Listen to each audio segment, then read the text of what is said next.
Hello, my name is Dave March, the Spy Guy. I think I'm finally over that cold. Yay! Yeah, so I was looking into trying to find a good video to do a reaction to earlier just now, and then I was like, maybe I should just that whole to date ourselves. Pierce Morgan's interview with Nick Fuentes dropped yesterday, so there's my feed is nothing but people talking about him and the reaction to it. So I haven't had as many good intelligence stuff that would be flying across my feed today. Then I'm like, okay, maybe I'll just go and talk about the history of the CIA. And then I thought, by just reading out to you some of the stuff from the Covert Operations source book, then I'm like, oh, other people have done the history of the CIA and from the kind of perspective we talked about, and I found a video, so I'm going to be playing that and talking about it. Okay, thanks. When people fly into Dulles International Airport in Washington, D.C., very few know why it has that name, let alone know anything about the man behind it. During World War II, Brigadier General William J. Wild Bill Donovan ran the Office of Strategic Services, and he ran secret operations all over the world, from Asia to Europe. Actually, it was much more of the OSS was much more. You did get the Jedburghs eventually into doing support in France, but much of the stuff it ended up doing was in and around India. There's a great story we'll eventually get to about the assassination of the great big three, FDR, Churchill, and Stalin at Tehran. They nearly. That's a fascinating story. I'll have to dig it out for us. But so they were kind of like a ragged group of people. MI6 really did more of the heavy lifting on this, or the special operations executive. They were much more the SOE. And they also, like, MacArthur refused to work with them and kicked them all out of anywhere his command was, and he had his own separate intelligence network, which I have a book on over there about what his guys were doing in the Philippines. So it's still kind of a mixed bag of things that happened.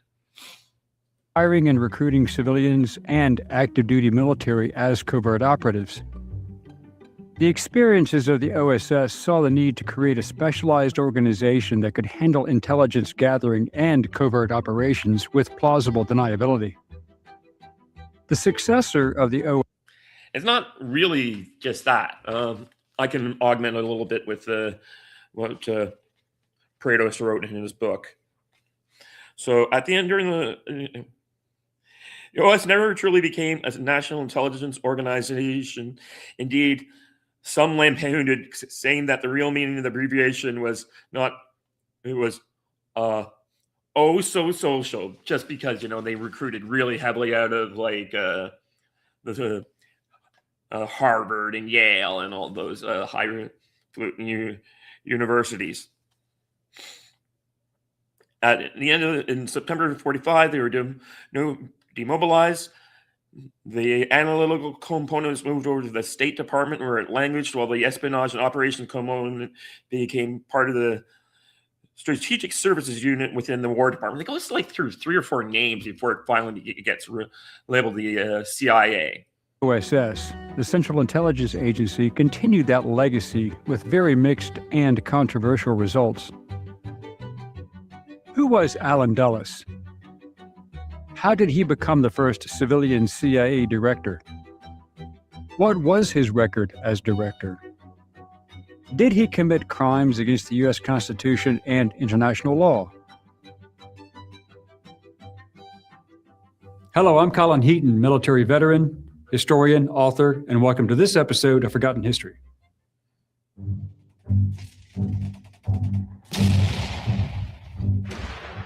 Man, I wish I had these things.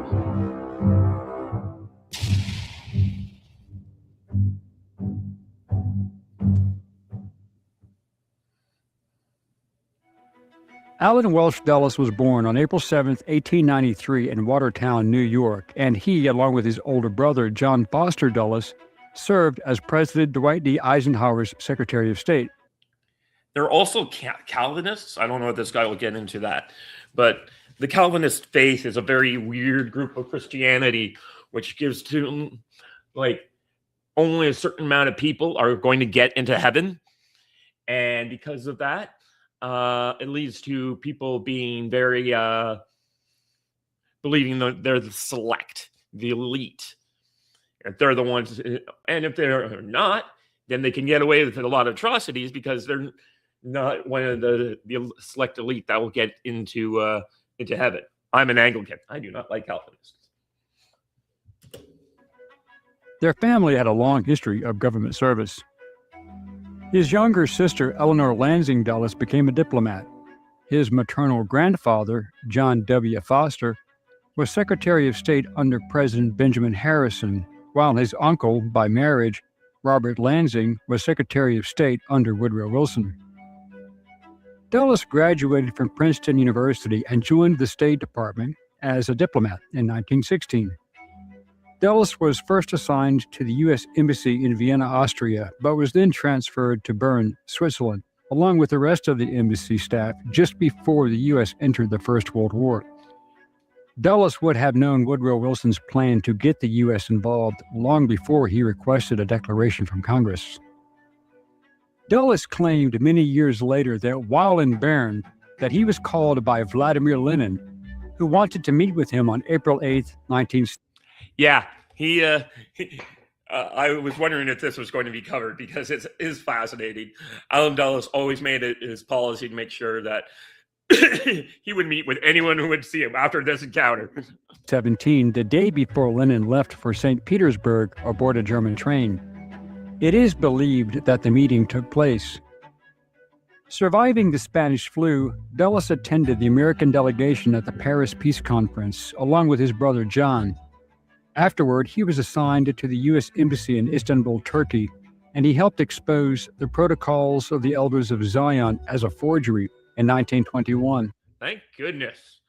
It was pretty obvious. There's a great joke I once heard about the priorities of the Elders of Zion, in which this Jewish rabbi is running into one of his parishioners, or whatever they call him at temple, and says, why are you reading that garbage? And the farmer's like, the guy is like, I want to know how powerful I am.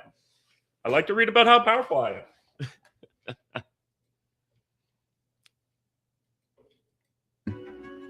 These were documents forged by the Russians in 1897 to instigate anti-Jewish sentiment, as the documents were supposedly a global plan by world Jews and Freemasons to destroy Christian nations.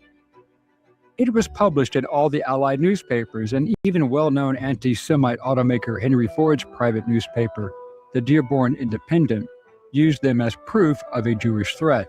Yeah, he famously would put the priorities in his in every 4T so that people could learn about it. It's ridiculous. There's a story that one day he actually befriended a Jewish rabbi and gave him a free car. And the guy came back to him and gave back the car saying something like, I can't take this. I didn't know you hated Jewish people. He's like, oh, I don't hate you, was Ford's response. Like, I could be friends with you and just think you're all part of this global conspiracy to take over the world. Like, ridiculous stuff. Also, the reason why you have all those Muslims in Dearborn, Michigan, is because of him. He's the one who first brought them in there because he thought, Muslims don't like Jews. Dulles unsuccessfully attempted to persuade the U.S. State Department to publicly denounce the forgery, but anti-Semitism in the government was very strong, as much as racial segregation was. Yeah, and that's why sometimes when I hear people like Candace Owen going on about, like, the Jews killed JFK, I'm like, good God, they're all WASP, anti-Semites. They all hated Israel. They all came out of this, like, all these people who were in power in the 60s, except for, like, LBJ, they were all these WASP elite types who had, when they went to school, They were taught the anti-Semitism. You could only have a certain amount of Jewish people in there. Like you have Asians in Harvard now. It's just like, it's very hard. It's just like, you have to understand your own history. It doesn't start for so many people. It's like, After this, Dulles served 5 more years as chief of the Near East Division of the Department of State from 1922 until 1926. Dulles earned a law degree from George Washington University Law School in 1926 and took a job at the New York law firm Sullivan and Cromwell, where his brother John Foster Dulles was a partner. Due to his overseas experience, he became director of the Council on Foreign Relations in 1927, the first new director since the Council's founding in 1921. Yeah, the Council on Foreign Relations, real interesting group of people. I don't know as much of them as I should know. I've spent much of my career, my interest in like intelligence organizations and not the groups that are behind them. These places where the spies go when their team isn't in power. He also served as the Council's secretary from 1933 to 1944, and then again as its president from 1946 to 1950. He was making a lot of important friends and a few enemies as well. However, back during the late 1920s and early 1930s, Dulles was a legal advisor to the Arms Limitation Delegation at the League of Nations. During his travels, he met with Adolf Hitler, Benito Mussolini, Soviet Foreign Minister Maxim Litvinov, and the various British and French prime ministers. In April 1933, Dulles and Norman Davis met with Hitler and propaganda minister Joseph Goebbels in Berlin. After these meetings, Dulles reported that things were not as bad as had been reported in Germany, and he found both of these men quite forthright and communicable. But that opinion changed after he was again in Germany in 1935, after the Nuremberg laws were passed. And due to the treatment of Jews, he convinced his law firm to... That is kind of interesting. I never really thought too much about that. The Alan Dulles, despite the fact that he's a Calvinist growing up in this very waspy world of, and why WASP, those who don't know the term, it's white Anglo-Saxon person. And here he's a guy who's growing up in that world, in that milieu, but he's actually fighting against the rise of anti-Semitism. So or the current state of anti-Semitism. So that makes an interesting note. Discontinue doing business in Germany. Dulles also helped some German Jews, like banker Paul Kemper, immigrate to the United States.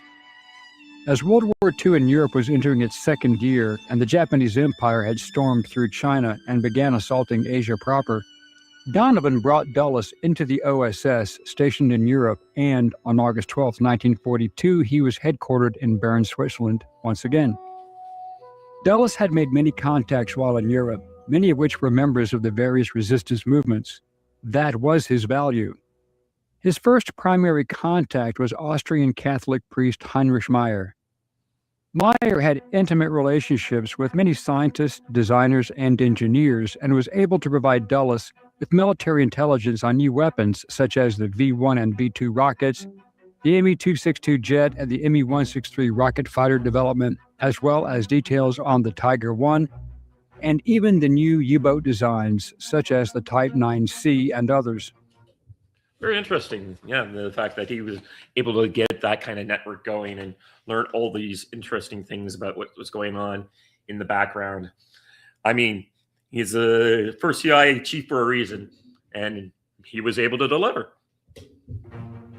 Along with this information, he also provided the top secret locations where these weapons were being built, which was passed on to the U.S. Army Air Force and Royal Air Force Bomber Commands. It was also Meyer and his group who provided the first concrete evidence of the death camp at Auschwitz in Poland, as well as the establishment of many others, such as Chelmno, Belsen, Treblinka, and Mauthausen, etc. And Dulles relayed this information to Washington. A friend of mine, he visited Auschwitz in Poland, and he says you could still smell the smell of that rotting smell.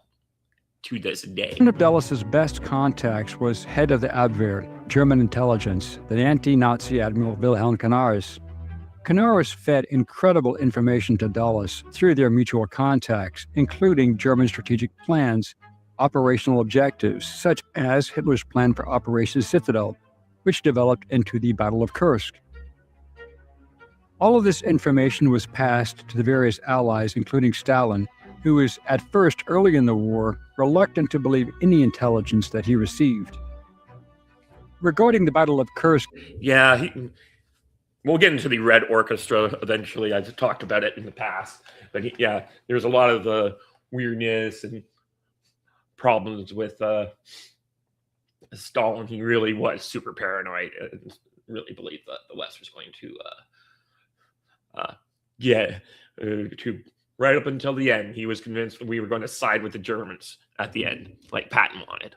And Prokhorovka, see our video on that battle. However, on this occasion, Stalin did believe the intelligence and he acted upon it. Donovan made his tactical deployment decisions regarding his agents in Europe based upon these reports, thus his sending OSS assets into Yugoslavia to support Joseph Broz Tito alongside British Special Operations Executive. Admiral Canaris was also involved in the July 20, 1944 bomb plot to kill Hitler, and he supplied all the information to Dulles long before the plot was launched. After Canaris was exposed, arrested, and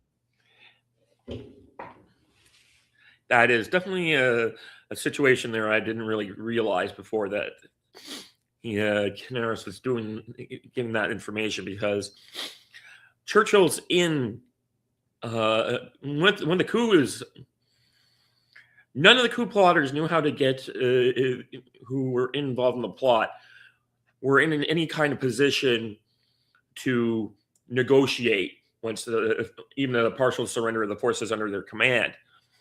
Even though Churchill was in Normandy at the time, landed like 2 or 3 days earlier, and he would have been in a position to negotiate, at least on English thing, and maybe pull off get some of the units that were facing them to surrender or make a deal.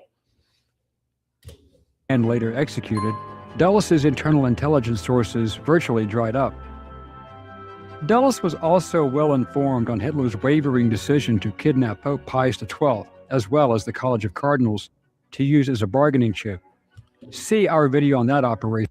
I guess we will. That one's a new one to me. as well. SS Lieutenant General Karl Wolff was opposed to the plan, and he was instrumental working with Dulles to make sure that did not happen. However, Dulles knew a good opportunity when he saw it. He learned that Wolff had been placed as commander of all Waffen-SS forces in northern Italy. Wolff was also the German military governor of northern Italy and the plenipotentiary to Benito Mussolini during the last 2 years of the war. Knowing that Wolff would have been condemned as a war criminal for his involvement in the Holocaust, he reached out through a Swiss emissary. If Wolff could negotiate the surrender of SS forces, he would be insulated from the war crimes trials afterward. Wolff was very interested and stated this during his 1984 interview that he had with me. Himmler had appointed me to command SS forces at the Gustav Line and hold that area. I knew that with the condition of our forces and the weight of the Allies pushing north, that it was only a matter of time. I met Dulles in March 1945, and we came to an agreement, as we all knew that the war was effectively over. From that point, it was a matter of saving lives. Yep. It's always interesting when they're kind of realize it's over and they're willing to negotiate and kind of cover that kind of methodology, like they were thinking about stuff like that and about saving lives. That being said, so many of these guys who were committing war crimes, a lot of them got released real quick. There's only a handful of people who were executed. Almost everyone who was convicted was actually eventually let go, and sometimes even pardoned. You should read, I have Manstein's operational orders, or not Manstein. God. Anyways, I have operational orders from German generals at the start of Barbarossa, and they made it perfectly clear what the goals are. And those guys ended up leading the Wehrmacht after the Bundeswehr after the war. After the war in Europe, Dulles served for 6 months as the OSS Berlin station chief and later as station chief in Bern, Switzerland. The Office of Strategic Services was dissolved in October 1945 and its function transferred to the State and War Departments. While in this capacity, Dulles ran Operation Paperclip, and Wolf helped. We have a video on this operation as well that brought former German scientists, engineers, various technicians, specialists, and chemists to the United States in order to get a head start on the USSR. Yeah, lots of people now know about Operation Paperclip, and it's definitely has its effects. I have one great one. There was this German intelligence official. He had decided at the end that, he's like, oh, these Americans are so innocent. They're just going to execute everyone. They're not going to be willing to use any of us afterwards. I'll go to the Soviets and they'll take care of me. They have respect for people like me. And he eventually he learned that. He spent 20 years in a gulag before they finally let him go to West Germany. President Harry S. Truman wanted the best and brightest minds that had worked for Hitler, captured by the Western Allies, not the Soviets. The problem was that he didn't want anyone connected to the Nazi Party. Well, that ruled out about 98% of the people he wanted because, unless you were a member of the NSDAP, you did not hold a high security clearance, nor did you have a highly sensitive job in the Third Reich, such as the most standout member of that collective, Dr. Werner von Braun. Dulles and Donovan then scrubbed the records of all those in U.S. and British custody, removing any information that would connect them to the party and Hitler in particular. Wolf also amazingly made that list. Dulles and his brother John were advisors to Republican presidential nominee Thomas E. Dewey. They, along with former Secretary of the Navy James Forrestal, who was also the first Secretary of Defense, helped form the Office. Who also dies under really, really sketchy circumstances. Maybe we'll get into James Forrestal later. Office of Policy Coordination. In 1949, Dulles co-authored the Dulles-Jackson Korea Report, which was highly critical of the new Central Intelligence Agency, which had been established by the National Security Act of 1947. Truman was less than amused by the report and appointed Lieutenant General Walter Beadle Smith as the new Director of Central Intelligence. Then Smith recruited Dulles to oversee the agency's covert operations as Deputy Director for Plans, which he managed from January 4, 1951. On August 23, 1951, Dulles was promoted to Deputy Director of Central Intelligence, second in the intelligence hierarchy, and running global operations as the Cold War heated up. After the election of Dwight Eisenhower in 1952, Beadle Smith was appointed to the Department of State, and Dulles then became the first civilian director of the CIA. First civilian director. Due to the damage that was being done, at Dulles' request, President Dwight D. Eisenhower demanded that Senator Joseph McCarthy discontinue issuing subpoenas against the CIA. Documents made public in 2004 revealed that the CIA, under Dulles' orders, had broken into McCarthy's Senate office and fed disinformation to him, fueling his belief in communists having infiltrated the CIA in order to discredit him, and it worked. In 1953, Dulles, along with Frank Wisner... That's something I hadn't heard about before. Interesting. Certainly, Tail Gunner Joe was right. There were a lot of communists, but maybe there weren't that many communists in the CIA. Now it's much more a British problem. Ran the covert Operation Ajax that led to the removal of the democratically elected Prime Minister of Iran, Mohammad Mossadegh. Funny thing, that's a little bit of misinformation there. I've checked it out. So what happened is that Mossadegh was once upon democratically elected. He then loses the election. Looks like the oil companies stole it. But unlike Trump in 2020, he dissolved parliament and tried to go for fresh elections. And that was given him. So he's not democratically elected because, they stole the election, but he tried to fight that. And that gave basis for the grounds for the coup. But so few people realize that was the thing. Imagine if Trump had just tried to stay in office past January 20th, 2020. That's what Mossadegh did. And installed the Western-friendly Mohammad Reza Pahlavi, Shah of Iran. The well-orchestrated coup spanned a 5-day... Well-orchestrated coup. We'll cover that coup one day. It's not a well-orchestrated coup. There's this, Dulles' first vacation. And he goes to Italy during the middle of the coup. And he's checking into this big fancy hotel in Rome.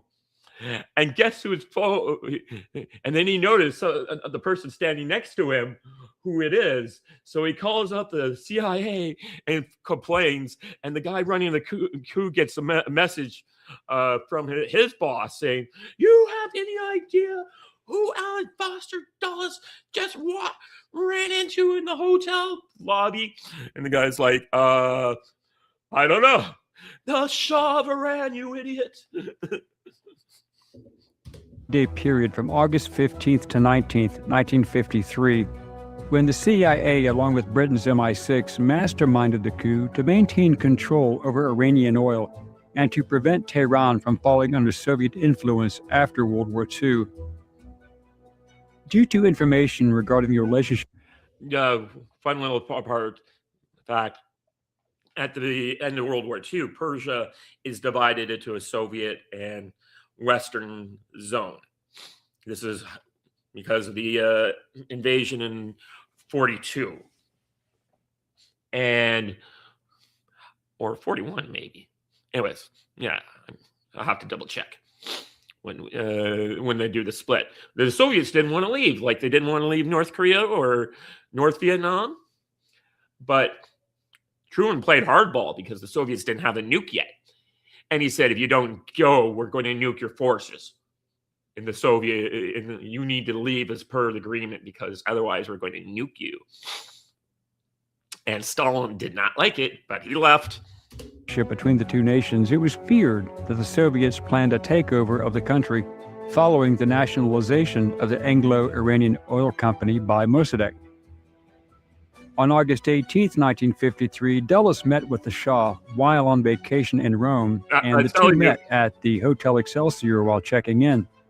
The meeting turned out to be fortuitous, says the Prime Minister. General Fazlollah Saidi, who was Western-friendly, remained in the country assisting the United States and the coup. Mark Gasiorowski, a professor of political science at Tulane University in New Orleans, says that to many in Iran, the coup proved Washington's duplicity.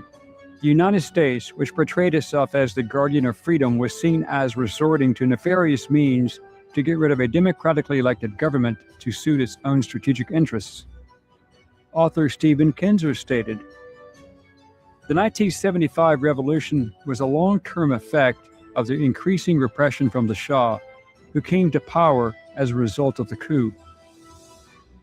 That Islamic revolution brought to power a fanatically anti-American regime that has spent more than 30 years working to undermine American interest all over the world. The 1953 coup, which was the agency's first major successful overthrow of a foreign government, became a template for the future." The Soviets responded by... Yeah, what was I going to say? Yeah, here's the Ron Paul definition of blowback. First real big one. Increasing their political and military assistance and presence in the Middle East, especially in Syria and in North Africa, supplying weapons to Egypt, Libya, and Iraq. This would lead to more problems in the future.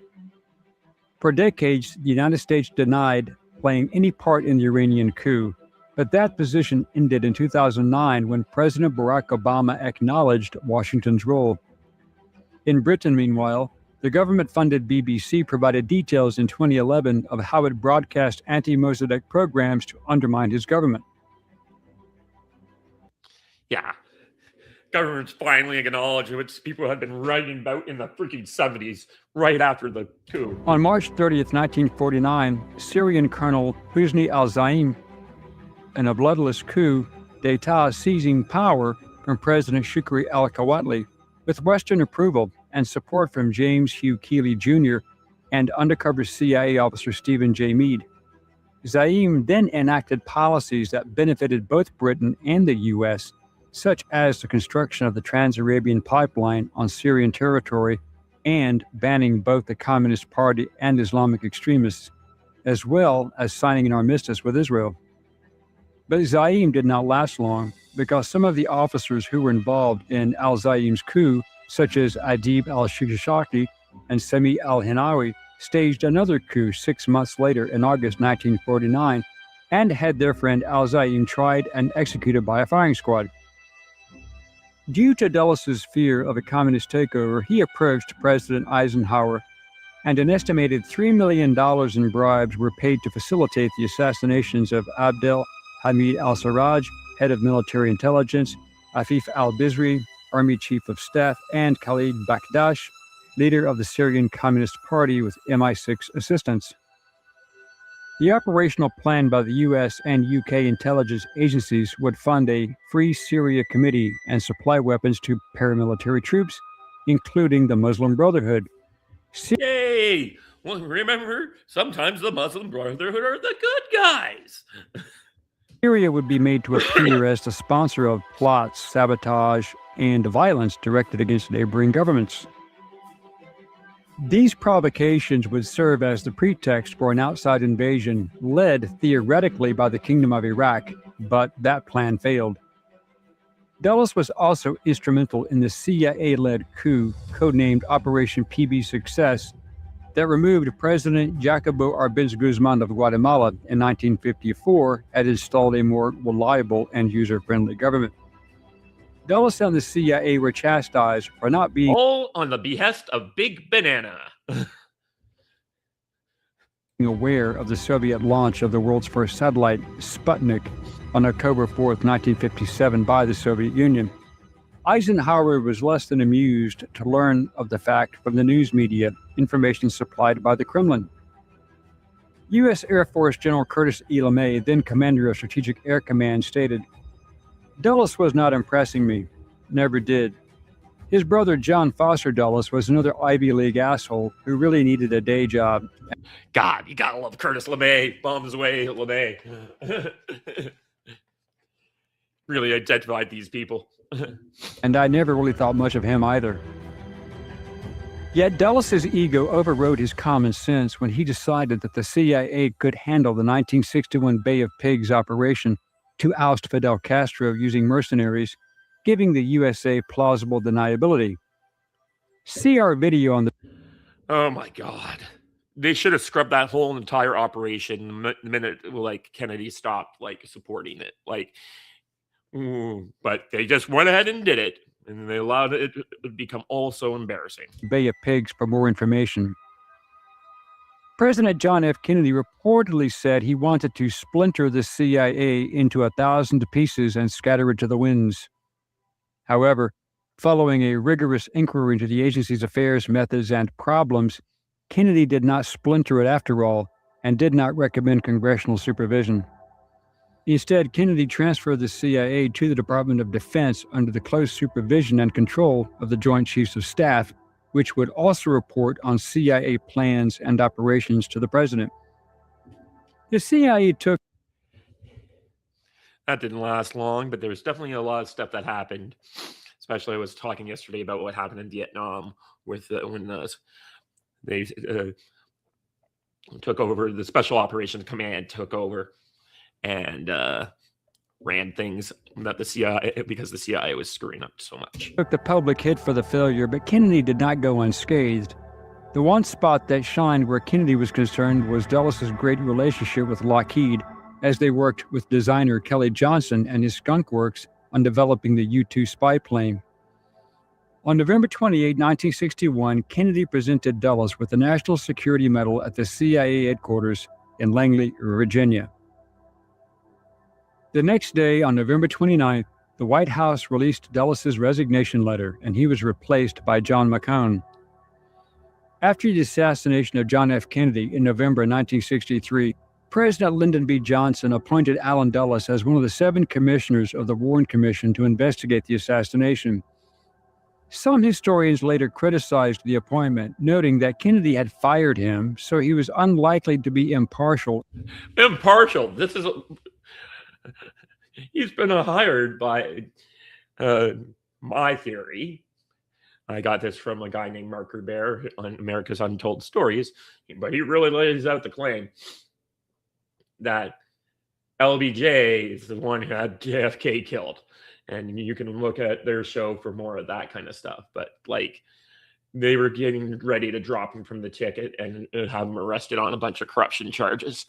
And so LBJ had every reason to want JFK dead. And then he hires Alan Foster Dulles to cover it up for him. And maybe he hired him to have him assassinated. So I don't know about that one. There's a lot of shady things that happen around there.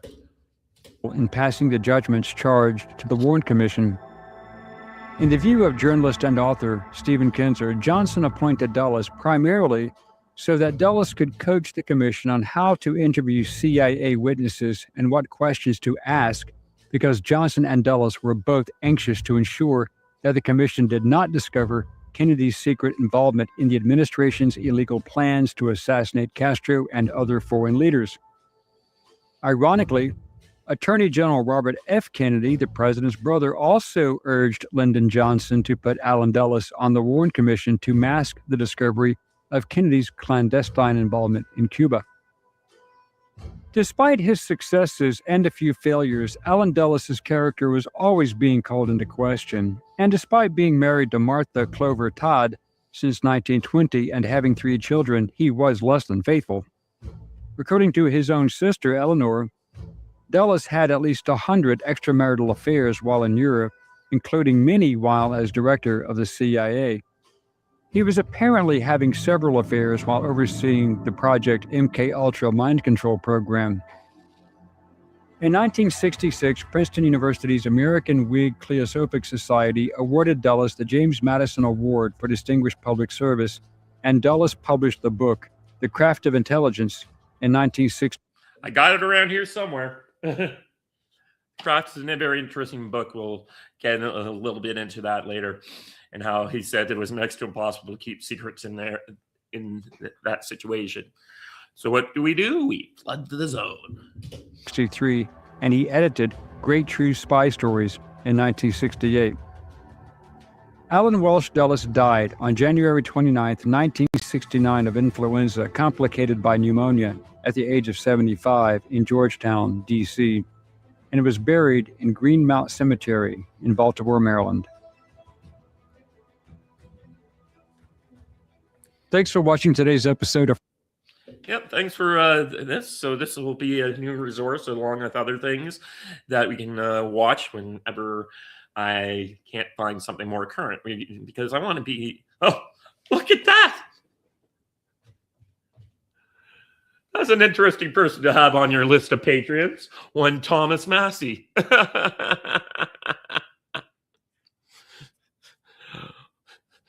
Very funny. Forgotten History. If you like this episode, please consider becoming a channel member or David Stockman. Just seeing if there's anyone else here who's got their names that seem to come or joining our Patreon page. Okay, well, that was fun. Like I said, we'll use that as a future resource. I guess I didn't have anyone come on today, but that's okay. My day kind of got devoured by locusts. I was talking to a bunch of friends about different things on Zoom, and we went way later than normal. We normally do till noon on the two-way platform, but we went all the way to 2 o'clock, and there was just all these questions and just fundamental understanding of the nature of power in the world, and the fact that America has to have like 6 aircraft carriers on standby, and that this constant rotation of power projection controls why we do some of the things we do, and leads to the way the world works. And do we think that America will be giving up its control of the things? I'm not too sure. I definitely don't think we're going to be the aircraft carriers along for this world. I think that it's just kind of a relic of the nature of the Cold War and World War II, and it doesn't really have much of a place on today's battlefield, these mobile bases. And they're getting so expensive to build. You can't do it anymore in the way that they used to. Also, how do you survive, 100 cruise missiles being shot at you? Now, there is one good point. I did see recently a new technology. The British are introducing actual practical laser weapons. And if those things actually work and are effective and don't cost a lot of juice, and it does seem to be like they can get by on like it's like $10 a shot, as opposed to $1 million anti-ship or some sort of drone program. That, I think, is going to be the kind of the wave of the future. And it might keep the aircraft carrier going for a bit longer, but I just don't see these floating cities as the continual thing. I think we are going to be going down a much more small craft environment, where a lot of these things will be taken care of via drones, underwater drones. Like large boomer submarines are probably a thing of the past. Like, we're getting very good at detecting stuff. So those are all questions for another day. But I want to thank you for watching this. If you like what you see, like, share, subscribe, or join. You can even buy me stuff on Locals. Okay, bye-bye.